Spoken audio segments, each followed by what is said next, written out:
Radio. Ako nga pala si Jared, 30 years old na sa kasalukuyan. Nangyari po ang ibabahagi ko sa inyo may halos isang dekada na ang nakakaraan.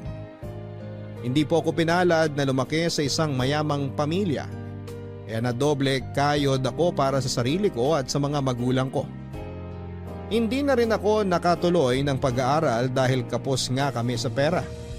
Mas inuna namin ang pangangailangan sa mesa kesa sa kagustuhan kong matupad ang matagal ko ng pangarap. Minsan ay nangarap akong maging teacher sa elementary school. Bata pa lamang kasi ako noon, yun na ang gusto ko. Imbes na bahay-bahayan ang nilalaro ko ay kinukumbinsi ko noon ang mga kalaro ko na magpanggap ng mga estudyante ko at ako naman ang guro. Sa ganung paraan ay naisip ko mararanasan kong humawak ng chalk at magturo. Mataas ang tingin ko sa mga guro at pinangarap ko nga talagang mapabilang sa kanila. Dahil sa dati kong teacher noong elementary na si Sir Peralta. Siyang naging inspirasyon ko para ipagpatuloy ko ang kagustuhan kong maging teacher. Alam ni Sir Peralta na kapos kami sa pera kaya madalas ay inaabutan niya ako ng pagkain para makasabay ako sa mga kaklase ko noon na mag-recess. Napansin kasi niya na tuwing recess ay nasa gilid lamang ako at nagkukunwaring tulog para lamang hindi ako mainggit sa mga kaklase kong kumakain ng masasarap na baon nila. Mahina rin ako sa klase noon, Papa Dudut, dahil mas inuuna ko ngang tumulong sa nanay ko na maglabada sa mga amo niya tuwing madaling araw. At tuwing pagkatapos naman noon ng klase ay tinutulungan ko ang aking ama para sa kanyang mga sideline. Naintindihan niyo ni Sir Peralta kaya naman nag-volunteer siya na i-tutor ako ng libre sa mga lesson na nahuhuli ako. Binibigyan din niya ako dati ng pera kapag may mga kailangang pagkagastosan sa klase. Siyang naging bayani ng mga katulad kong gustong makapag-aral pero walang pera. Masakit lang noon na maaga siyang pumanaw dahil sa isang aksidente. Parang sinama niya sa puntod ang mga pangarap ko mula noong namatay siya. Nawalan ako ng isang taong tutulong sa akin para makamit ko ang mga pangarap ko. Pero sinubukan kong alisin ang lungkot at ginawa ko siyang inspirasyon para subukan pang mangarap. Pero talagang kulang kung pangarap at sipag lang ang meron sa'yo. Hindi ako pinalad na maging teacher dahil hindi ako nakatungtong ng kolehiyo. Kinailangan kong huminto sa pag-aaral dahil mas kailangan ako sa bahay kesa sa eskwelahan.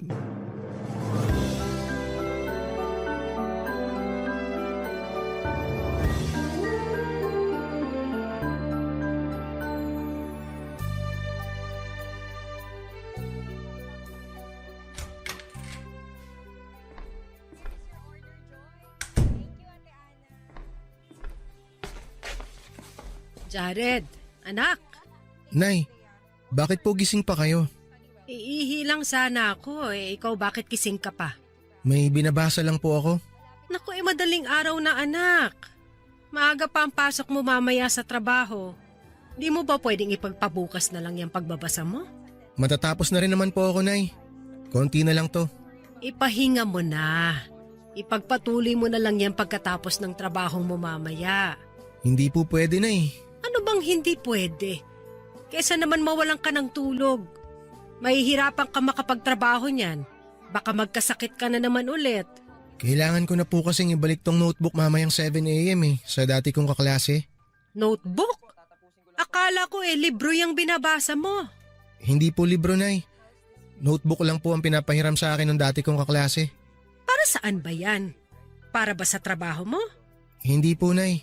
Bale, notebook po ito nung dati kong kaklase sa English subject nila. Nakikihiram lang po ako para makasabay naman po ako matuto kahit na hindi po ako pumapasok sa school. Pasensya ka na anak ha. Para saan po, Nay? Kasi mahirap tayo. Hindi naman po natin kasalanan ng pagiging mahirap natin, Nay. Ginawa naman po natin lahat ng makakaya natin pero siguro hanggang ganito lang po talaga yung pwede. Ang dami mong pangarap. Hindi mo naabot lahat kasi wala tayong pera. Kung mayaman lang sana tayo. Hayaan niyo na po, Nay. Kayo naman po, natanggap ko na po yung kalagayan natin.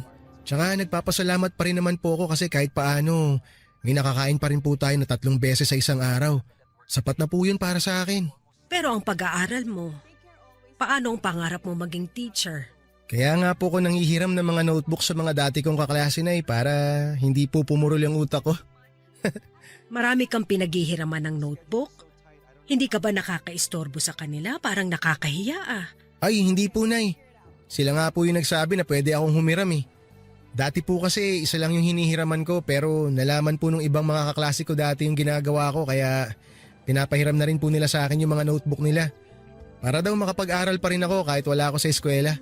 Nasusundan mo naman ba? Opo, kahit papano naman po nakakasunod ako. Yung mga di ko naman po maintindihan, tinatanong ko na lang po sa kanila.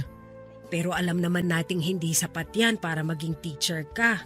Hindi ka naman mabibigyan ng diploma riyan. Ayoko lang pong pumurol ang utak ko, Nay. Kaya para sa akin, sapat na po muna to. Kapag may kakayanan na po akong pag-aralin ng sarili ko, mag-aaral po ako ulit. Di na po ako mahihirapan kung sakali kasi may konti na po akong alam eh. Sana makatulong kami ng tatay mo balang araw para maituloy ang pag-aaral mo. Kahit ikaw na lang yung makatupad ng pangarap sa ating pamilya. Nasaan na nga po pala si tatay, Nay? Di ko pa po siya nakikita mula kahapon. Ay, hindi ko rin alam kaya wag mo na lang ding tanungin sa akin. Saan na naman po kaya siya nagpunta? Napapadalas po yata hindi niya pag-uwi ah. Nako, hinayaan ko na lang ang tatay mo. Sana tungkol lang sa trabaho niya kaya hindi siya nakakauwi sa atin. Ano pong ibig niyong sabihin, Nay? Ay, basta. O sige na, ipagpatuloy mo na lang yung pagbabasa mo. Tapusin mo na sana agad para makapagpahinga ka pa.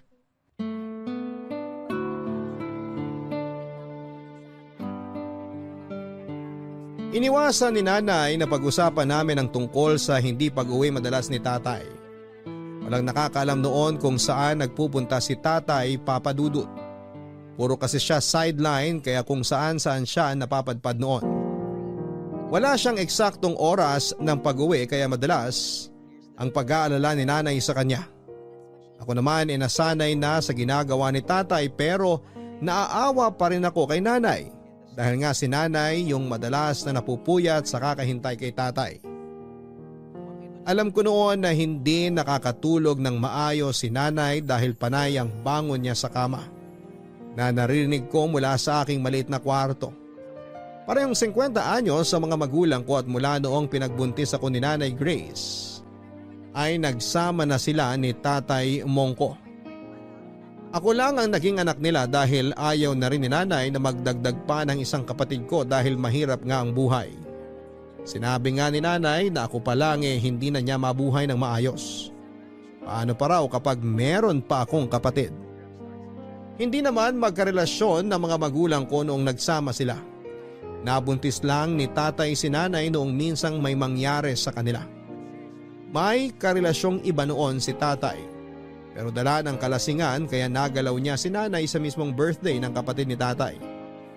Yung nakababatang kapatid ni tatay ang nag-invite kay nanay sa inuman na yon dahil siya ang may gusto kay nanay pero naunahan siya ni tatay. Nagkagusto naman daw si nanay kay tatay dati dahil nga gwapo si tatay. Amerikano kasi ang lolo ko pero hindi naman namin siya nakilala dahil noong nabuntis daw noon ang lola ko sa Olongapo ay napadeport daw ang aking lolo. Hindi na nakapag-usap noon ang lolo at lola ko mula noong na-deport pabalik ng Amerika si lolo. Nakapag-asawa na rin ng Pinoy si lola at doon naman nagkaroon ng purong Pinoy na kapatid si tatay. Papadudot gwapo ang tatay ko kaya maraming nahumaling sa kanya lalo na ang nanay ko. Kaya noong inaya ni tatay si nanay na may mangyari sa kanila ay hindi nakatanggi pa si nanay. At ako ang naging resulta noon, Papa Dudut.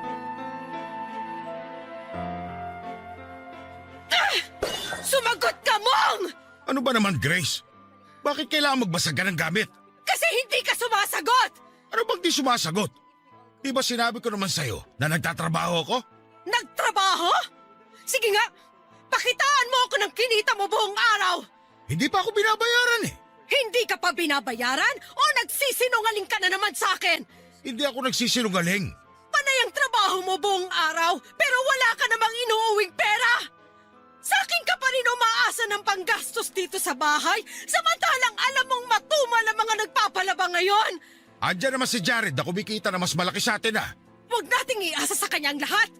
May kailangan din siyang pag-ipunan at may sarili rin siyang pagkakagastusan. Kesa naman iasa niyo lahat sa akin. Wala na nga kaming maasahan sa iyo Kahit sinasabi mong buong araw at buong magdamag ka nagtatrabaho, wala ka namang mailabas na pera. Di pa nga bayad. Kanya lagi sinasabi mo. Anong gusto mo sabihin ko sa'yo, ha? Sabihin mo sa akin ng totoo kung saan ka nagpupunta tuwing hindi ka umuwi rito sa bahay. Yan ka na naman sa pagdududa mo, Grace, ha? Nakakasawa na. Sino bang hindi magdududa sa ginagawa mo, ha? Kung wala kang ibang ginagawang masama, bakit hindi ka umuwi rito sa pamilya mo? O baka naman may iba ka nang inuuwian? Yan ang sinasabi ko. Nagbibintang ka na naman. Puro ka na lang tamang hinala. Malakas ang kutob ko, Mong! Alam ko may ginagawa kang iba! Trabaho lang ang inaatupag ko. Walang naniniwala sa'yo! Aminin mo na lang ang totoo! Sino ang babae mo? Wala akong ibang babae. Sabihin mo na bago ko pa malaman sa iba!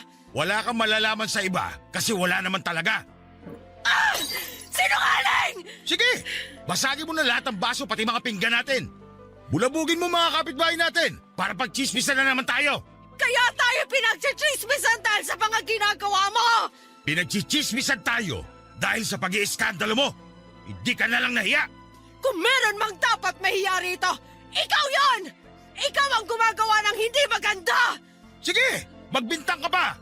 Unti na lang talaga't mananawa na ako sa ugali mo. Baka matagal ka ng sawa sa akin, kaya sa iba ka na nagpupunta. Sige, baliwin mo sarili mo sa kakaisip na may babae ko. Hindi ako magkakaganito kung hindi dahil sa mga ginagawa mo.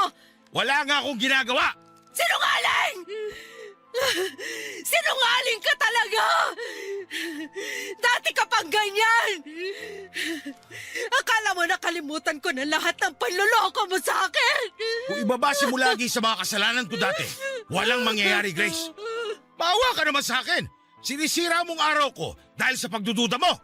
Hindi ako magkakaganito kung hindi dahil sa mga kagagawan mo! Ni minsan, hindi ka gumawa ng paraan para bumawi sa mga kasalanan mo. Bumabawi naman ako Ikaw lang naman to hindi makabitiw sa nakaraan. Oo, nagkamali ako sa'yo dati. Pero hindi man habang buhay ipapamukha mo sa akin yon. Kasi hanggang ngayon, hindi ka pa rin nagbabago. May kutob akong hindi maganda sa'yo. Kailangan ko lang ng ebidensya. Kapag nahuli kita, humanda ka! Umanda kayo ng babae mo! Kung may mahuli kang babae. Talaga! Mahuhuli ko kayo ng babae mo! May hangganan din ang panloloko nyo!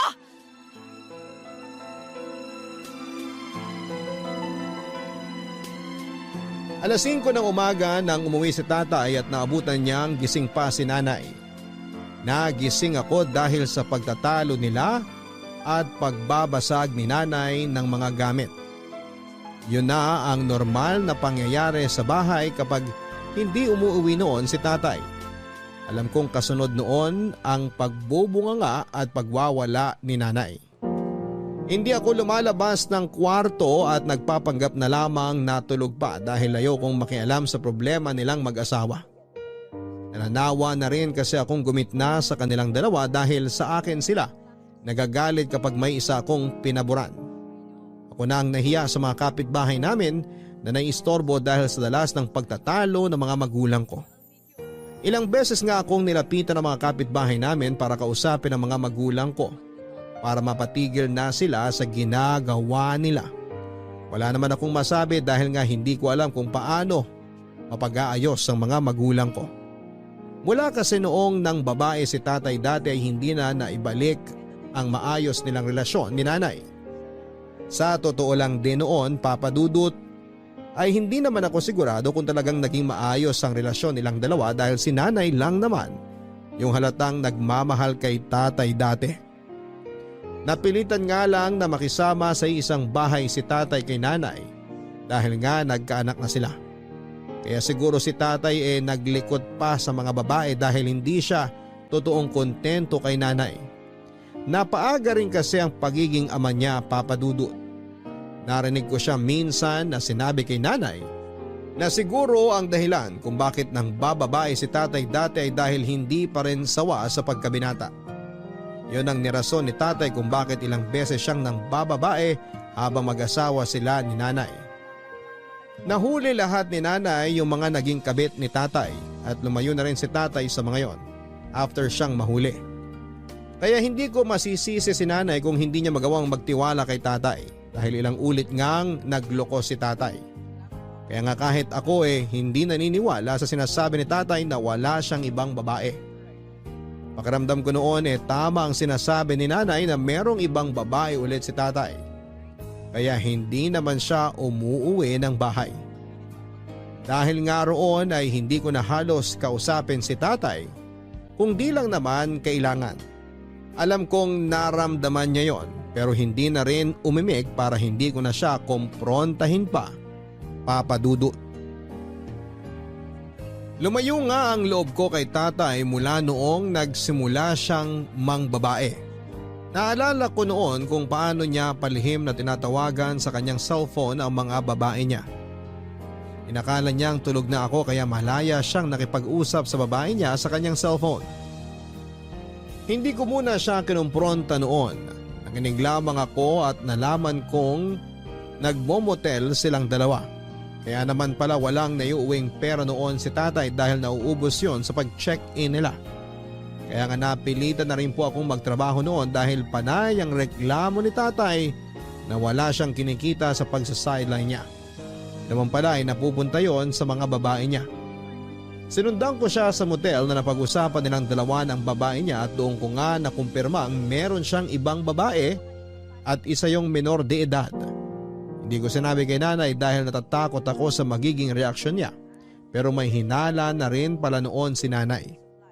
Nangalap lang siya ng ebidensya at doon nga ay nahuli niya si tatay. Hindi pa noon umamin si tatay kay nanay, Papa Dudut. Pinilit pa rin niya na sabihing wala siyang ibang babae. Hanggang sa ako na ang nagsalita at sinabing nakita ko siya at ang babae niya sa isang motel. Hindi na siya nakapagsinungaling pa, Papa Dudut, at inamin niya ang totoo. At iniwan naman niya ang babaeng yon nang sinabi kong pwede siyang makulong dahil minor de edad ang babae.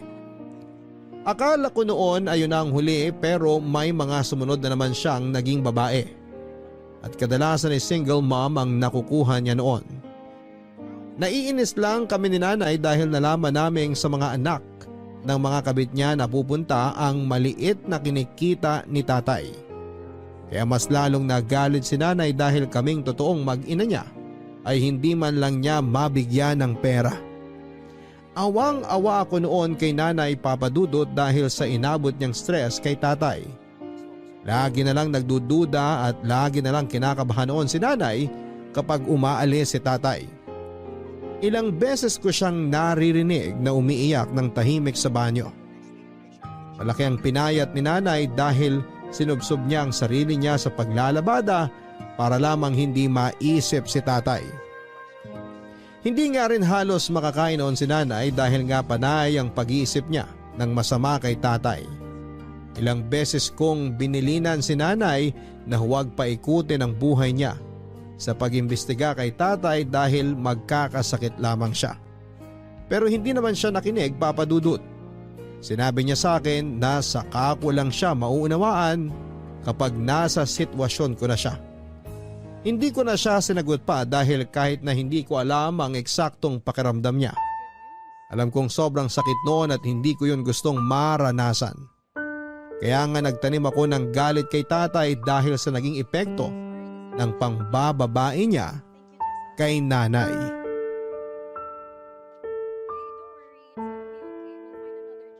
Jared anak, maupo ka nga muna rito sa tabi ko. Bakit po, tay? Makikipagkwentuhan lang naman ako sa'yo. Wala pa kasi ang nanay mo. Wala rin naman ako mapanood sa TV. Makinig na lang po kayo ng radyo. Ayaw mo bang makipagkwentuhan sa akin? Ang tagal na nang huli kitang nakausap eh. Marami po akong ginagawa ngayon, tay. At alam kong ganun din po kayo. Alam kong marami rin po kayong ginagawa. Tama ka, marami nga.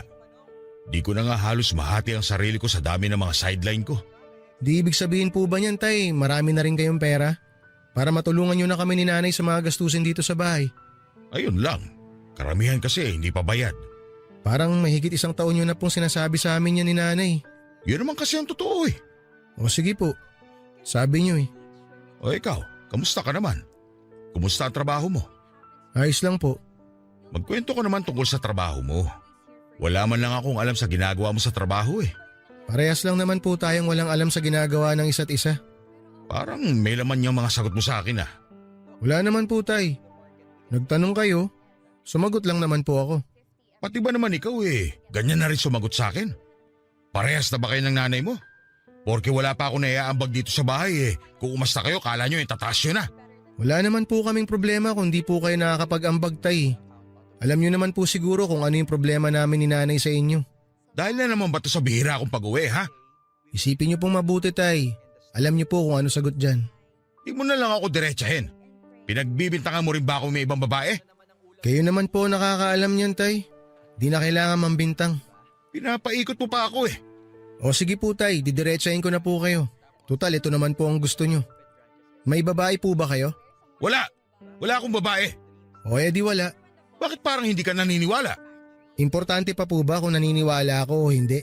Kailangan mo akong paniwalaan kasi wala talaga akong ibang babae. Kung magpapakatotoo ako sa inyo tay, hindi po ako naniniwala. Sige, gayahin mo ang nanay mong puro hinala. Hinala lang po ba yun tay? O umuulit na naman po kayo sa mga pambababae nyo? Sige lang, isipin niyo kung anong gusto niyong isipin. Malinis ang konsensya ko. Wala akong ibang babae. Okay po. Jared, May kailangan pa po ba kayong sabihin tay? Kasi gusto ko na lang po sana magkulong muna sa kwarto. makinig ka. Ano na naman po ba yun? Wala akong ibang babae. Di nyo na po kailangan ulit-ulitin yan tay. Pero may bakla akong inuuwian.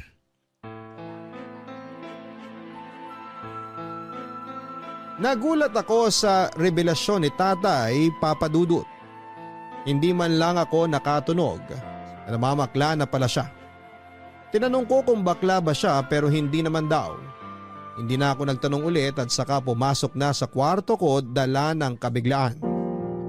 Hindi ko noon maproseso ang sinabi ni Tatay at hindi ko alam kung paraan lang ba niya yon para ilihis ang iniisip naming may babae siya.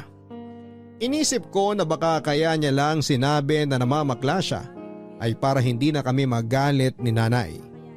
Bigla ko tuloy naisip si nanay ano kaya ang mararamdaman niya kapag nalaman niyang walang ibang babae si Tatay pero meron siyang baklang kalaguyo. Napalabas tuloy ako ng kwarto para kausapin si Tatay. Pinadali ko lahat ng mga tinatanong ko sa kanya bago dumating si nanay. Tinanong ko kung totoo ba talaga ang sinasabi niya o gusto niya lang makatakas sa pangbababae niya. Sinagot niya ako at sinabing totoong meron siyang baklang kalaguyo. Hindi pa rin ako makapaniwala noon kaya naman pinakitaan niya ako ng pictures ng baklang sinasabi niya. May itsura naman ng baklang kinabit ni Tatay. Nagnenegosyo raw ang baklang yon at itago na lang natin sa pangalang Dindin. 60 years old na noon si Dindin at nagkakilala raw sila ni Tatay noong sumideline si Tatay bilang tagabuhat ng mga materyales na ginamit para sa isang parlor na pinatayo ni Dindin. Nagkagusto raw si Dindin sa kanya dahil mahilig siya sa mestizo. Alam daw noong bakla na may pamilya si Tatay at wala raw siyang pakialam. Kaya naman pinagpatuloy nila ang relasyon nilang dalawa. Kaya naman sa tuwing hindi umuwi noon si Tatay sa bahay ay doon siya kay Dindin umuwi. Hindi ko noon matanggap ang mga sinabi ni Tatay at kailangan ko noon ng kakampi sa nararamdaman ko. Kaya naman sinabi ko kay Tatay na harapin na si Nanay para hindi na rin mangarag si Nanay sa kakaisip. Ayaw noon ni Tatay pero nagalit ako dahil nakakaawa ang kalagayan ni Nanay. Napapayag ko rin naman si Tatay Papa Dudut. Naisip niyang hindi na rin niya kayang magtago pa dahil mas lalong nagbubunga nga si Nanay kapag may pagdududa siya kay Tatay.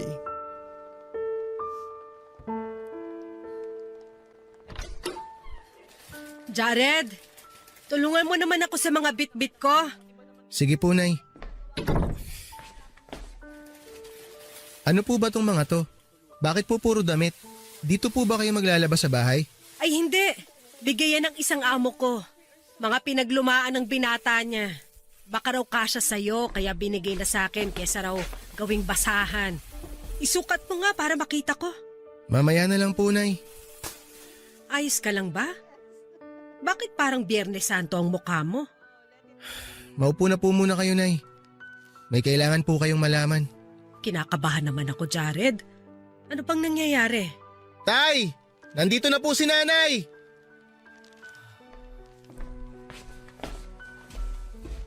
Grace? O mabuti naman umuwi ka na. Akala ko kailangan nang ipadala sa kabit mo ang mga damit mo para siya na lang ang maglaba para sa'yo. Kailangan natin mag-usap. Ano ba nangyayari? Anong di ko alam? Jared, ano ba to? Si tatay na po ang magsasabi sa inyo, Nay. Tay, sige po, sabihin niyo na. Makinig ka sa akin. Grace, Aamin ka na bang may iba kang babae? wala akong ibang babae. Maniwala ka. Eh yan naman laging sinasabi mo dati pa. Pero lagi kitang nahuhuli. Alam ko na yan, Mong. Baguhin mo naman ang pagsisinungaling mo. Hindi po nagsisinungaling si tatay, Nay. Totoo po ang sinasabi niya na wala siyang ibang babae. At naniwala ka naman sa kanya, Jared. Opo, kasi yun naman po ang totoo, Nay. Hoy, Mong! Anong panglalason sa utak ng anak mong ginawa mo, ha?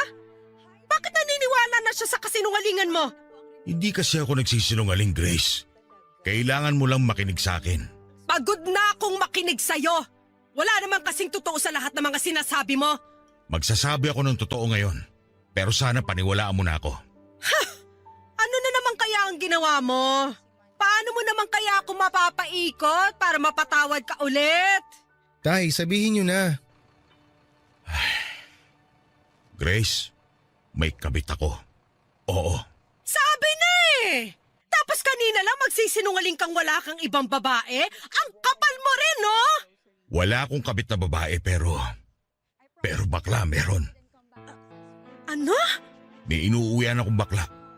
Si Dindin. Ano na namang kalokohan yan, Mong? Ganyan na ba ang paraan mo para itago ang babae mo? Akala mo ba kapag sinabi mong bakla ang kabit mo, hindi na ako magagalit? Yung ba ang iniisip mo? Nay, totoo po ang sinasabi ni tatay. Bakla po ang inuuwian niya. Alam mo lahat ng to, Jared? Kanina ko lang po nalaman, Nay. At naniwala ka naman sa tatay mo? Inamin po ni tatay sa akin kanina lahat, Nay. Pinakita niya rin po sa akin yung pictures nila ni Dindin. Anong kahayupan to, Mong? Nagsasabi na ako ng totoo, Grace. Paniwalaan mo naman ako ngayon. Bakit bakla? Anong meron? Bakla ka na rin ba? Hindi ako bakla. Bakit ka pumatol sa bakla? Kailangan ko eh. Anong kalokohan to? Ano ba? Nay! Hindi ka na nahiya sa ginagawa mo? Pati sa anak mo, sinabi mo pa to? Kailangan nyo na rin kasing malaman ng totoo. Hiwalayan mong baklang yan. Hindi pwede. Dahil mahal mo na ba? Siya na ba ang gusto mo makasama kaysa sa aming pamilya mo? Hindi mo kasi maintindihan eh. Wala talaga akong balak intindi ng mga sinasabi mo. Lahat ng panloloko mo. Sawang-sawa na akong tanggapin ka sa tuwing nagkakamali ka. Nay, kumalma po kayo. Ngayon ako naman na magsasabi sa'yo ng gagawin mo, Mong. Iwan mo ang baklang yan o kami ng anak mo ang lalayo sa'yo. Hindi ko pwedeng iwan si Dindin. Bakit? Dahil siya ang paraan para makapag-aral si Jared.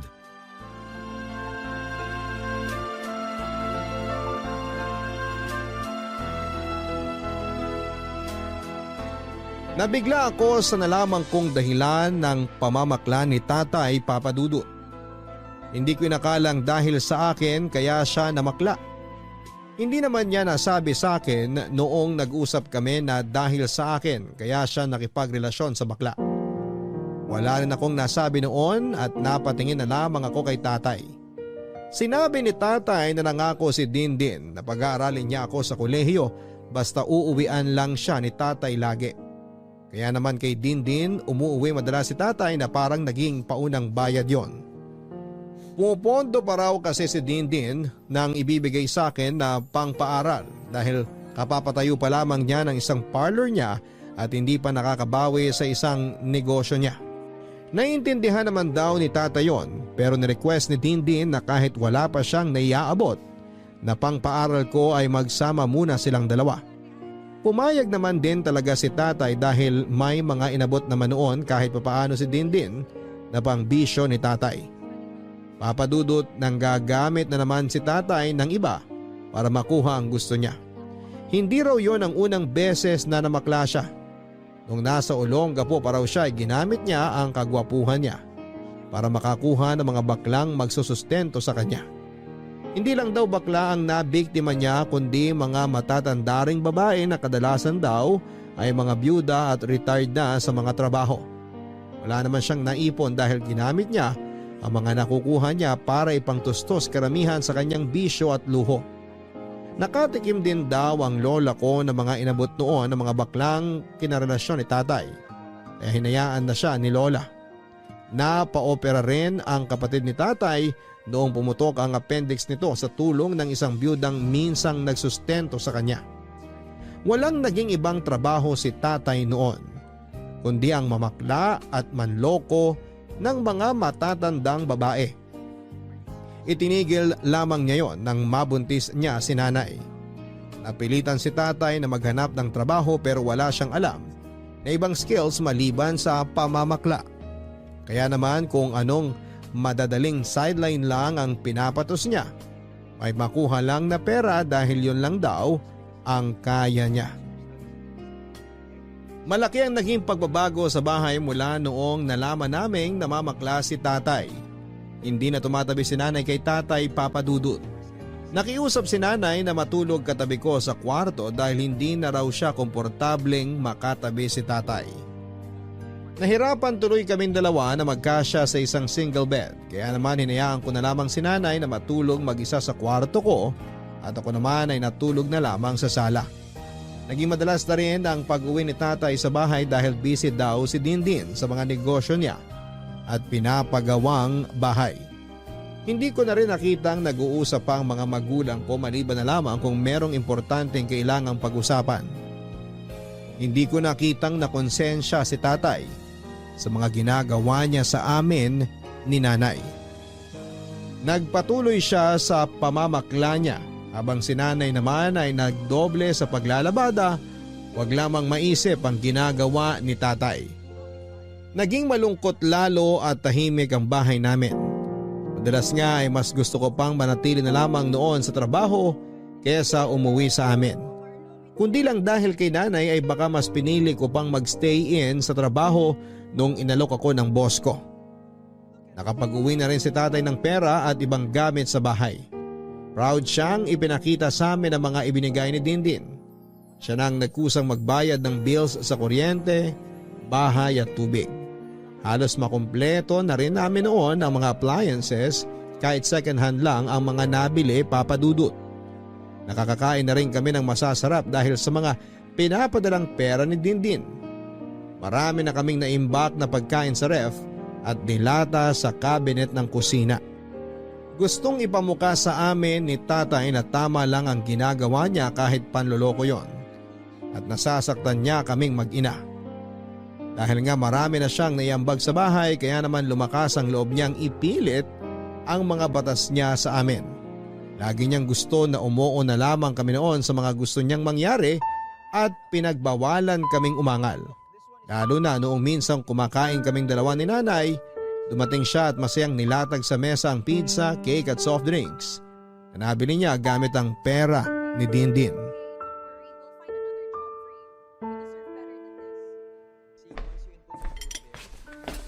Kumakain na pala kayo. Mabuti na lang at naihabol ko itong mga dala ko. Kain po tayo, tay. Bumili po ako ng pinakbet at ginisang upo sa labas. Sumabay na po kayo. Ano ba namang pagkain yan? Ipakain nyo na lang yan dun sa aso ng kapitbahay. Ito lang po kasi yung nakayanan ko ngayon eh. Matagal pa po kasi ang sahod ko. Hayaan mo na. Ito na lang pizza, cake at soft drinks na dala ko ang pagsaluhan natin. Jared, igilid mo nga yung pakbet. Ayoko ng amoy ng bagoong. Sige po. Grace, alam ko matagal ka nang hindi nakakatikim ng cake. Ito, binilang kita. Ubi flavor yan. Paborito mo. Nakakain na ako ng cake kahapon. Doon sa amo ko sa paglalabada. Di hamak na mas mahal at mas masarap yung pinakain niya kaysa riyan sa dala mo. Kung makaalok ka naman, akala mo imported yung cake mo. Ubero lang naman yan. Aray naman. Pinaghirapan ko kaya itong bilhin. Baka pinaghirapang bilhin ng kabit mong bakla. Nay, awat na. Kumain na lang po tayo. Inabutan niya ako ng pera pero akong bumili nito. Malayo kaya ang dinayo ko para mabili lahat ng to. Tapos hindi man lang kayo magpapasalamat. Salamat po, Tay. Mabuti pa tong si Jared eh. Wala kang aasahang thank you sa akin, Mong. Kahit mamuti pang mga mata mo. Ito talagang nanay mo, Jared. Masyadong mataas ang pride. Hindi sa mataas ang pride ko. Pinangangalagaan ko lang ang dignidad ko. Anong gusto mo sabihin? Wala akong dignidad, ganun ba? Sino ba kasi sa ating tatlong kumikita ng pera sa maling paraan? Hindi naman si Jared, di ba? Dahil nagtatrabaho siya ng marangal. Lalong hindi naman ako. Dahil kahit mababa ang sahod ng isang labandera, malinis naman ang pinagmulan. Malinis naman ang pinagmulan ng mga pera ko Galing to lahat kay Dindin at malinis sa mga negosyo niya. Wala naman ako sinasabing sa maruming paraan kumikita si Dindin. Ang sinasabi ko lang rito, ikaw! Nay! Malinis ba ang pamamaraan mo ng pagkuha ng perang ipapalamon sa pamilya mo? O di ayan! Itatapo ko na lang lahat to. Tutal, ang busilak niyo mag-ina. Ang yabang mo Tay, wag na po kayo mag-away. Pagsabihan mo tong nanay mo Akala mo napakalinis. Hoy, para sabihin ko sa iyo, Grace, ako pa rin ang padre de pamilya. Kaya matuto ka rumispeto sa mga inuuwi ko rito. Paano kung irerespeto ang mga bigay mo na galing sa kabit mong bakla? Ano? Pagkatapos kang laway-lawayan ng bakla mo, bibili ka ng pagkain tapos ipapakain mo sa akin? Hoy, Mong! Hindi ako tulad mo! Hindi yung kaya ng sikmura ako! Pasalamat ka nga, nag-uuwi pa ako. Wala akong dapat ipagpasalamat sa'yo. Marumi kang tao! Nakakatiri ka! Nung hindi ako nag-uuwi ng pera dito, panay ang bunganga mo kasi wala akong mayambag. Tapos ngayon meron na ako na ibibigay. Hindi mo pa rin maisa rin yung lintik na bunganga mo. Mas gusto ko pang wala ka na lang naiaambag na pera rito sa bahay kesa nagbibigay ka nga pero galing naman sa panloloko mo. Wala ka nang magagawa, Grace. Mula ngayon, dahil ako na nakapagbibigay ng mas malaking pera dito, matuto na kayong makinig sa akin. Naiintindihan mo? Hindi mo ako mapapasunod! Baboy ka! Nagtitipi lang ako sa iyo, Grace. Pero wag mo ako sagarin. Nay, Tay, ano ba kayo? Makinig kayong dalawa. Mula bukas, dito titira pansamantala si Dindin. Ang kapal na mukha mo na patuloyin dito ang kabit mo? Sa kanya nang gagaling ang pinabubuhay ko sa inyo. Kaya tanggapin yung pareho o lumayas na lang kayo sa bahay na to. Tay, sobra naman na ata to. Di ako nagsasalita dati pero... Higit kanino man, Jared, para sa itong ginagawa ko. Para sa pangarap mo. Kaya huwag kang kontrabida. Naiintindihan mo?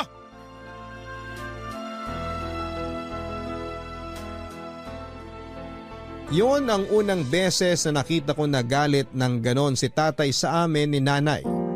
Lumakas nga talaga ang loob niya mula noong siya na ang mas malaki ang niaambag sa bahay. Iniwan kami ni tatay pagkatapos noon para puntahan si Dindin dahil nagpapasundo raw sa kanya.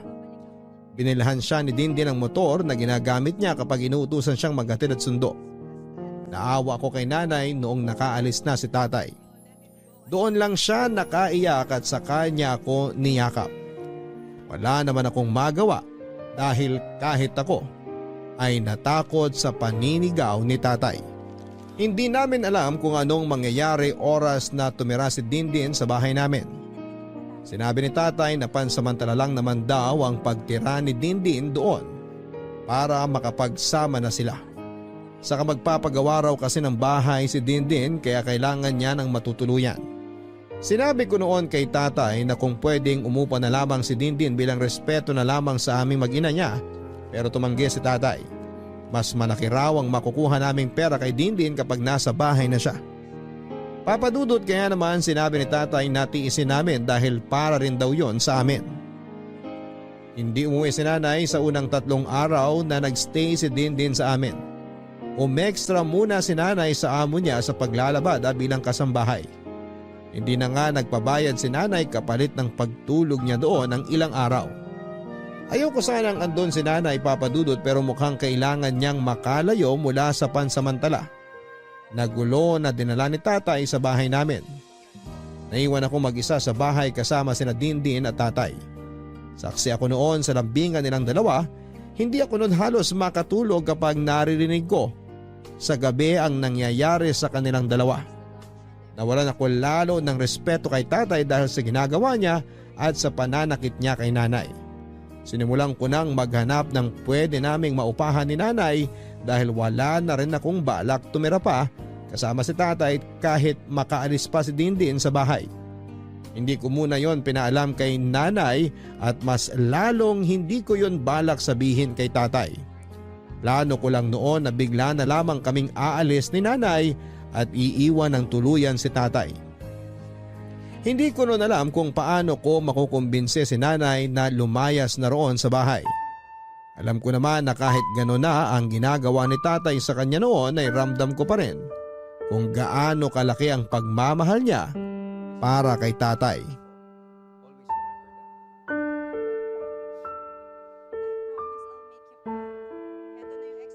Hello, Jared.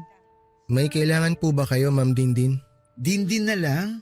Di mo naman ako amo para tawaging ma'am. Okay po. Ano pong kailangan nyo?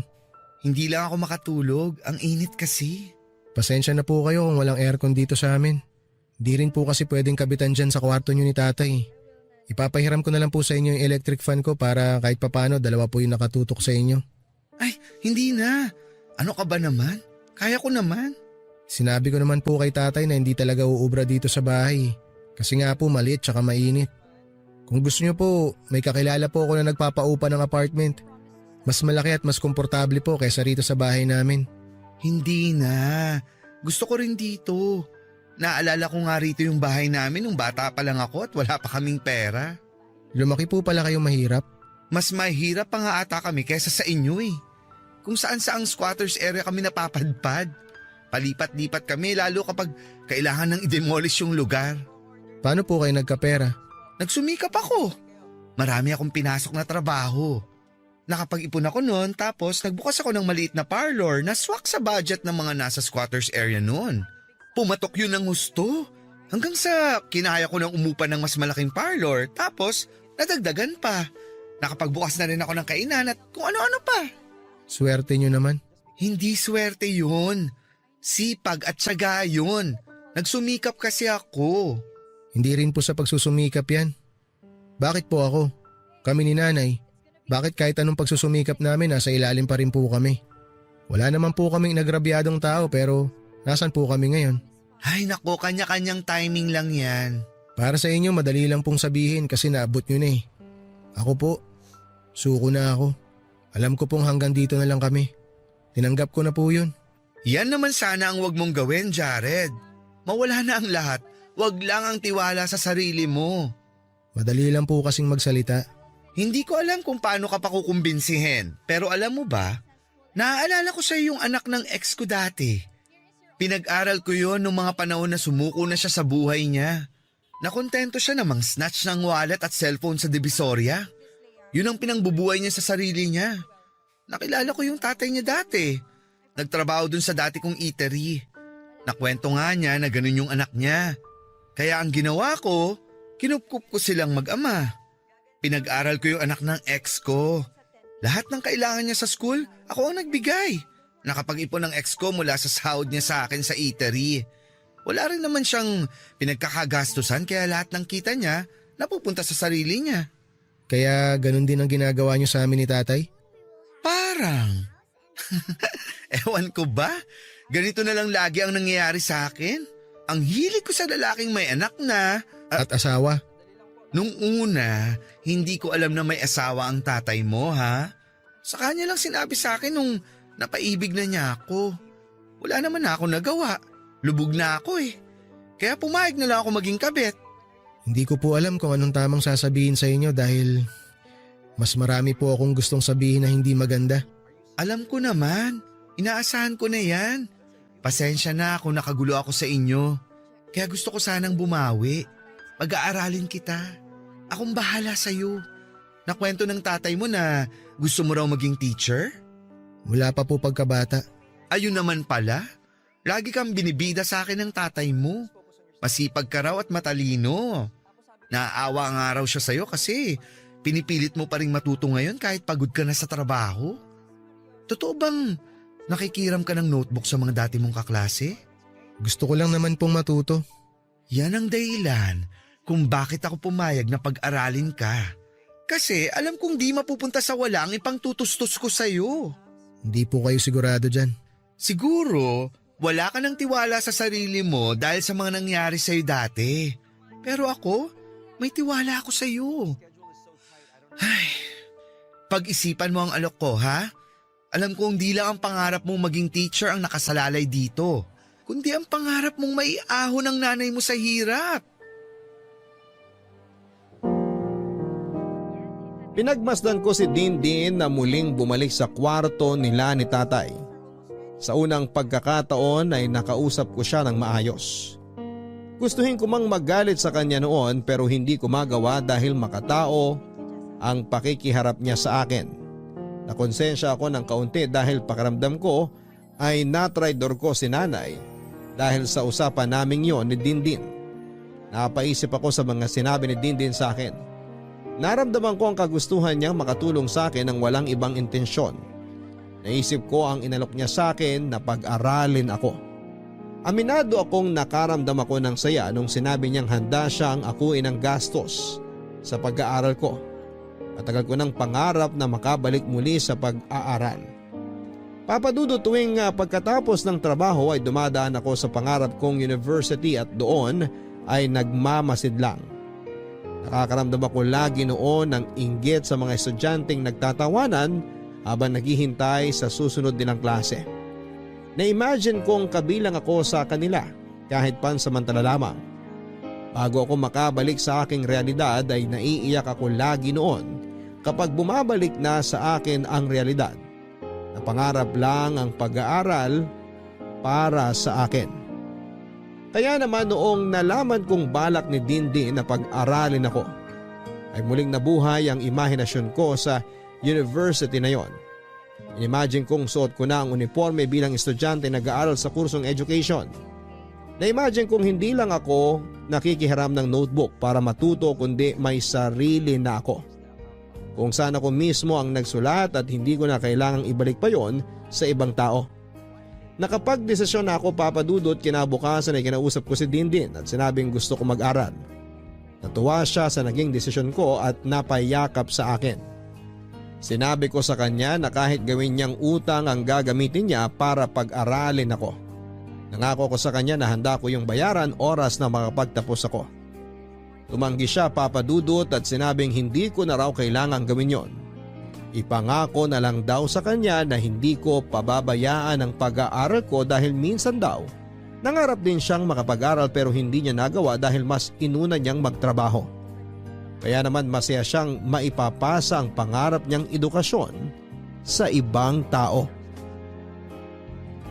Sinabi ko kay nanay ang napag-usapan namin ni Dindin. Nagalit si nanay dahil nga parang kumakampi na ako sa kalaban. Pinaunawa ko naman kay nanay ang sitwasyon papadudot. Medyo natagalan ng kaunti bago niya tinanggap ang desisyon kong magpatulong sa pag-aaral kay Dindin. Naisip ni nanay marahil na kailangan ko rin yon dahil matagal ko nang gustong makapag-aral at tanging si Dindin lang ang pwedeng makapagbigay noon sa akin. Tinulungan ako ni Dindin sa lahat ng mga kailangan ko. May mga nakausap na siya para tulungan akong mapabilis ang pag-i-enroll ko sa university na pangarap ko. Sinama niya rin kami ni nanay sa pagbili sa mga kailangan ko at ibang kailangan sa bahay. Nung una ay alanganing makipag-usap si nanay kay Dindin.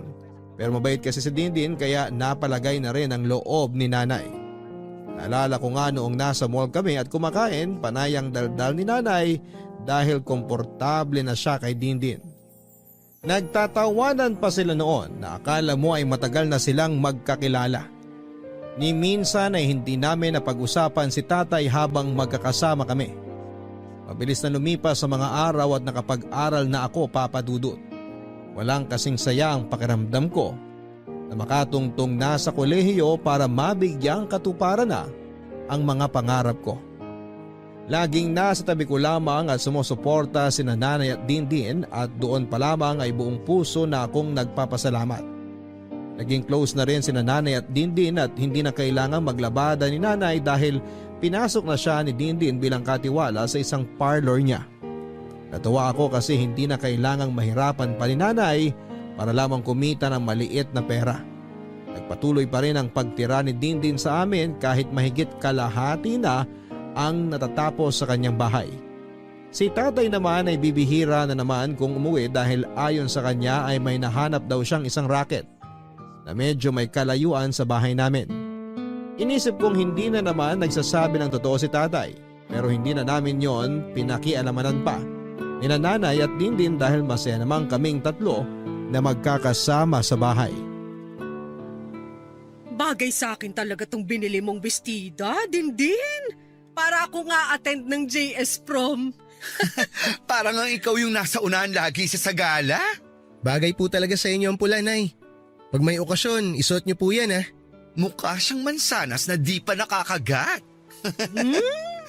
Ilang beses na kaya akong nakagat. Ay, ang landi, Mami! Ikaw kasi eh. Hinawaan mo na ako. Sabi ko na kayo naririnig kong ingay sa labas Among, muwi ka rin sa wakas. Kumain ka na ba? Oo, pinakain na ako ng boss ko kanina bago umuwi. Jared, tulungan mo nga ako ipasok yung mga gamit ko sa labas. Bilisan mo. Okay po, Tay. Nay, Dindin, labas lang po muna ako sandali. O sige, kausapin mo muna yung tatay mo. Tay, Anong balita? ano pong balita? Sa pag-aaral mo. Wala po akong bagsak ngayong SEM, tsaka po Ang ibig kong sabihin sa tanong ko kung kailan ka makakapagtapos. matagal pa po. Bakit ang tagal? Second year college pa lang po ako, Tay. Ilang taon ba dapat? 4 po. Ay, kung alam ko lang na magtatagal pala, di sana pinera ko na lang kay Dindin lahat. Ano pong sinasabi niyo? O ganito bilisan mo makapag-aral. Gawin mo lahat para mas maaga ka makapagtapos kung pwede yon. Yun naman po ang plano ko, Tay. Magsa-summer classes din po ako. Maganda yan, para makahingi ka rin ng dagdag na pera kay Dindin. Bakit naman po ako hihingi ng dagdag? Sumunod ka na lang. Yung sapat lang para sa tuition at baon ko po ang kinukuha ko. Nakwento po kasi ni Dindin na medyo kinakapos din siya dahil nga nagkaroon ng problema dun sa pinapagawa niyang bahay. Kailangan daw bakbakin ulit yung sa kusina. Wala akong pakialam sa nangyayari sa bahay niya. Ang sa akin lang, humingi ka lang na humingi. Huwag kang maniwala na walang perang baklang yan. Maraming tinatago yan na hindi natin alam. Tay, nakakahiya na po yun. Maawa naman po tayo sa kanya. Siya na nga po gumagastos ng lahat dito sa bahay. Kaya nga gagatasan pa natin para masulit naman yung pagtira niya dito. Hindi ko po kaya yun, Tay. Ako ang tatay mo, kaya sumunod ka sa gusto ko. Tay! Kapag magsasabi ka kung magkano tuition mo, dagdagan mo. May kakilala ko na kayang mameke na resibo para hindi tayo mahuli. Tay, wag naman ganun. Magtatrabaho na lang po ako ulit para yun po ang iaabot ko sa inyo kung sakaling kailangan nyo. Para di na po natin kailangan lukuhin si Dindin. Hindi mo mapagsasabay ang pag-aaral at pagtatrabaho. Mag-aral ka na lang habang meron pang nag-aabot sa'yo. Yun naman po ang ginagawa ko eh. Pero maging wise ka rin at humingi pa ng dagdag. Para di sa inyo yan ang nanay mo. Paano pong para sa amin? Ayos naman na po kami ni nanay kung ano lang po ang meron eh. Malaking pasasalamat nga po ni nanay na pinasok siya ni Dindin na katiwala sa parlor niya eh. Isa pa yung nanay mo. Hindi ginagamit ang utak. Alam mo ba pwede siya makakupit doon sa parlor na hindi nalalaman ni Dindin? Ay, ako lang ba gumagamit ng utak sa pamilyang to? Ginagamit po namin ang utak namin, Tay. Kaya alam po namin na mali ang magnakaw at magsinungaling. Huwag mo akong pangaralan, Jared. Mas matanda ako sa'yo. Mas marami akong alam kung paano mabuhay sa mundong to. Hindi uubray puro bait lang. Tanda mo yan. Tay! Maawa naman kayo sa akin. Dirin-diri na akong galawin ng baklang yan. Mabuhay lang kayo mag-ina. Humihingi lang ako ng konting pabor na dagdagan mo hinihingi mo para may maitago tayong pera bago ko siya idispatcha. Kaya sundin mo lahat ng sinasabi ko. Kung ayaw mo ngayon pa lang, idispatcha ko na yung si Dindin. Kasi pag pinalayas ko na yung baklang yan, tignan lang natin kung makapag-aral ka pa.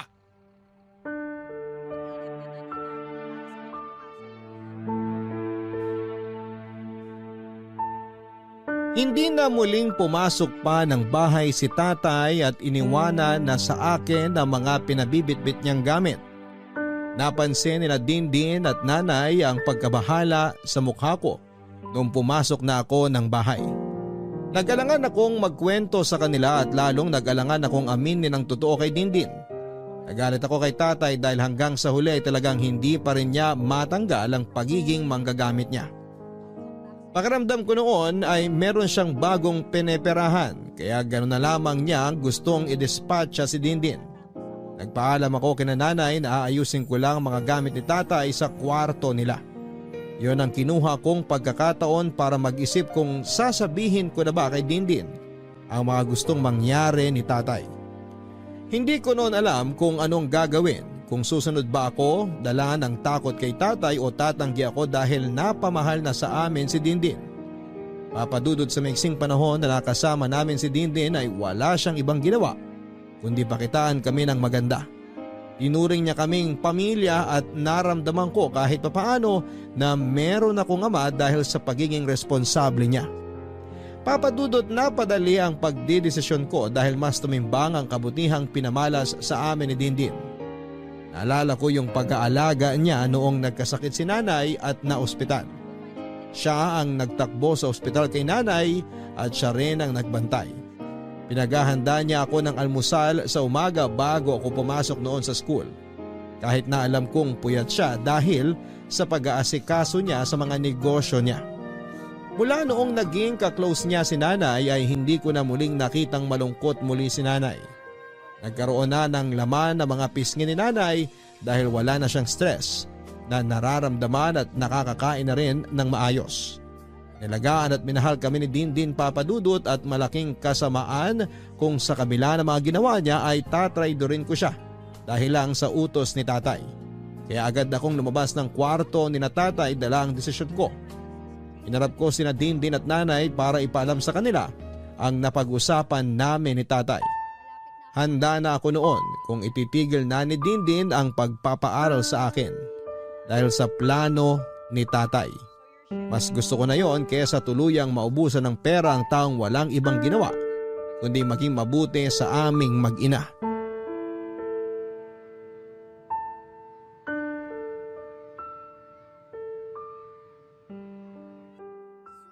Nay? Dindin? Ano yun? Parang problemado ka bigla ah. Oh, nak. May problema ka ba? May masakit ba sa'yo? Kausapin ko po sana kayong dalawa. Tungkol saan yan? Kinausap po kasi ako ni tatay kanina sa labas. Asa na pala siya? Umalis na po ulit. Dindin, hindi man lang natin napansin na hindi na siya pumasok ulit, no? Nasanay na tayong wala na siya lagi? Ano bang pinag-usapan niyo ng tatay mo? Gusto po niya na humingi ako ng dagdag na tuition kay Dindin. Pwede naman kung talagang kailangan. Bakit naman hindi?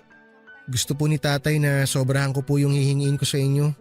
Wag daw po eksakto lagi. Bakit naman daw? Alam ko na yan. Alam niyo na po ang balak ni tatay? Hindi lang ang tatay mo ang gumawa niyan sa akin. Marami pang iba. Yung mga naging ex ko noon. Nung sawa na at diri na sa akin, dinoble na yung hinihingi. Minsan pa nga triple. Para may ipon sila kung sakaling iiwan na nila ako. Bakit mo namang hinayaang gawin sa'yo yun dati? Tanga nga ako, di ba? Ganon kalungkot ang buhay naming mga bakla. Alam at tanggap ko na yan. And expect ko na yan nung nililigawan pa lang ako ng tatay mo.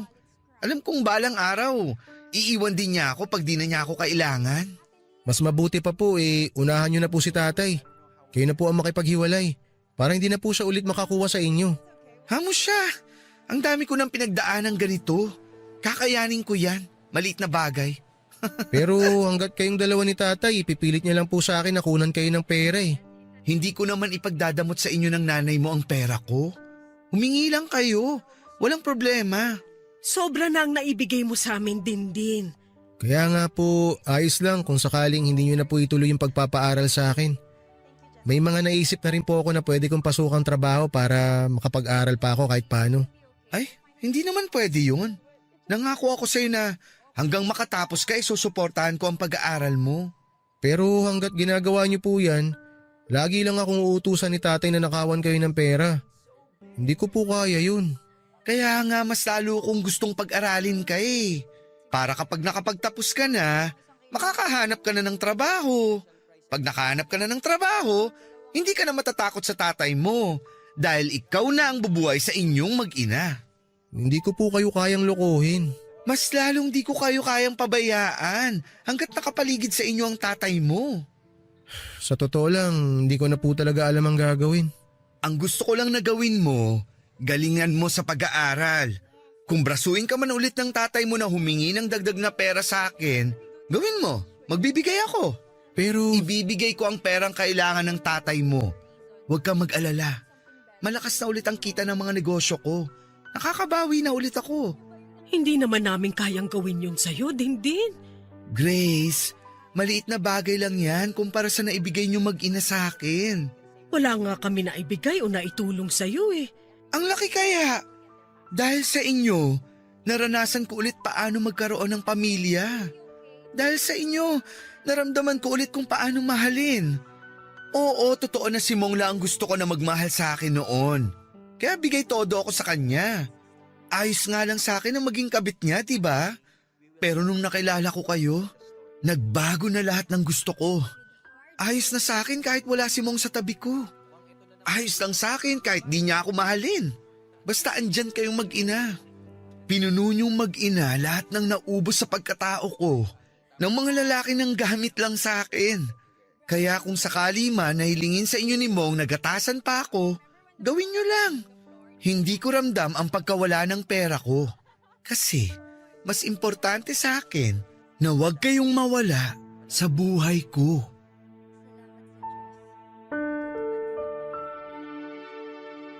Naiyak kami ni Nanay sa mga sinabi ni Dindin. Napamahal na talaga kami ni Nanay kay Dindin at hindi na namin kayang mawala pa siya sa buhay namin. Hindi dahil sa mga inaabot niya kundi dahil sa pagmamahal niya. Siya ang parang tumayong padre di pamilya sa amin ng mga panahong pinabayaan kami ni tatay. Siya ang naging ama ko na gumabay at nagmahal sa akin noon naghahanap ako ng kalinga kay tatay. Siya ang laging pumupuri noon kay nanay na nagdala ng maraming ngiti kay nanay. Iyakap ko si Dindin at doon ay umiyak siya. Nagpasalamat siya dahil tinanggap namin siya sa bahay. Papadudot, hindi ko sinunod ang sinabi ni tatay na gatasan pa si Dindin. Kahit ilang beses na pumayag si Dindin ay hindi ko pa rin yun magawa sa kanya noon. Nagalit si tatay sa akin dahil sa pagkontra ko sa plano niya. Tinakot niya akong palalayasin kaming mag-iina pero hindi na yon umepekto sa akin dahil mas pipiliin kong umalis na lamang sa bahay niya kaysa magnakaw at manloko ng kapwa tulad ng madalas niyang ginagawa. Noong hindi ko siya sinunod ay nakipaghiwalay siya kaagad kay Dindin. Bilang panakot sa akin, akala niya noon kapag hiniwalayan niya si Dindin, titigil na si Dindin sa kakasustento sa aking pag-aaral. Doon nagkamali si tatay Papadudut. Inakala ni tatay na tatanggi si Dindin sa pakikipaghiwalay niya. Tinanggap lang yon ni Dindin at saka umalis na sa bahay namin. Nagulat si tatay dahil akala niya hahabol si Dindin. Pero hindi yon nangyari, Papadudut. Tinawagan ni tatay si Dindin para makipag-ayos pero hindi na sumagot pa si Dindin. Makalipas ang ilang araw ay bumalik si Dindin sa bahay para kunin kaming mag-ina. Nagkataon na wala si tatay kaya nakapaghakot na kami ng mga gamit namin para tumirapan samantala sa inuupahang apartment ni Dindin. Pinagpatuloy ni Dindin ang pagpapaaral sa akin. Naghanap pa rin ako ng trabaho para makatulong sa kanya dahil alam kong hindi biro ang mga ginastos niya para sa negosyo at bahay niya. Inanap kami ni tatay para bumalik sa bahay at nagsisisi na raw siya sa mga ginawa niya at handa na siyang magbagong buhay. Una niyang kinausap si nanay dahil alam niyang marupok si nanay sa kanya. Pero hindi na umepekto ang pagmamanipula ni tatay sa kanya. Tinawagan din ako ni tatay para ipaalam na merong isang bakla na mas mayaman kay Dindin na pwede raw akong matulungang makapasok sa mga public school para magturo dahil malakas daw ang kapit ng baklang yon. Tinanggihan ko siya, Papadudut, at nagpasalamat pa rin ako kahit ganon ang nangyari. Dahil sa kanya ay nakilala namin si Dindin. Si Dindin na naging ama sa mga panahong pinabayaan niya kaming mag-ina. Sa ngayon ay isa na akong guro sa isang elementary school sa Cavite. Masaya ako na kahit nahuli ako sa pagtupad ng pangarap ay nagawa ko pa rin. Nang mga panahong akala ko wala ng pag-asa pa para maabot ko ang pangarap ko, biglang nagpadala ang Diyos. Ang isang taong tutulong sa akin at yon ay si Dindin. Kasama pa rin naming mag-ina si Dindin at sa ngayon ay paralisado na siya dahil sa isang sakit na gumupo sa kanyang may ilang taon nang nakakaraan. Nawala lahat ang negosyo niya at binenta na rin ang bahay na naipatayo niya para sa pagpapagamot niya. Nakabili naman siya ng mas maliit na bahay, Papadudot, kung saan kami nakatirang 3. Kami na ang nag-alaga sa kanya, ako na ang nagsilbing breadwinner sa amin. Hindi namin siya pinabayaan tulad ng ginawa niya sa amin noong kailangan namin siya. Hanggang sa dulo ng buhay niya ay nangako ako na hindi siya iiwanan kahit na anong mangyari. Hanggang sa dulo ng buhay niya ay nangako ako na magiging pamilya kami. Maraming salamat po sa pagbasa ng aking liham. Ang inyong kabarangay forever, Jared. Masarap nga sa pakiramdam na maabot ang iyong mga pangarap. Lalo na kapag alam mong pinaghirapan mo at nakayanan mo hanggang sa dulo. Mas masarap lalo sa pakiramdam kapag alam mong natupad mo ang pangarap mo nang hindi gumagawa o gumagamit ng ibang tao. At wala nang masasarap pa sa pakiramdam kapag nagawa mong tuparin ang mga pangarap mo nang may pagsuporta galing sa mga taong mahal mo. Mahirap mabigyan ng katuparan ng mga pangarap lalo na kung ikaw ay kapos at walang ibang taong makakatulong para mapunta ka sa unahan. Pero may mga taong katulad ni Jared na kahit wala o kahit na alam na alanganin ay hindi pa rin sumuko. Minsan talaga ay kailangan mo lang na huwag isuko kaagad ang laban. Mga kabarangay, ilang ulit ka mang pasukuin ang iyong pangarap dahil sa maraming dahilan at kalaban. Sana hindi mo sila magawang pakinggan at tingnan. Tanging ang sarili mo lang ang dapat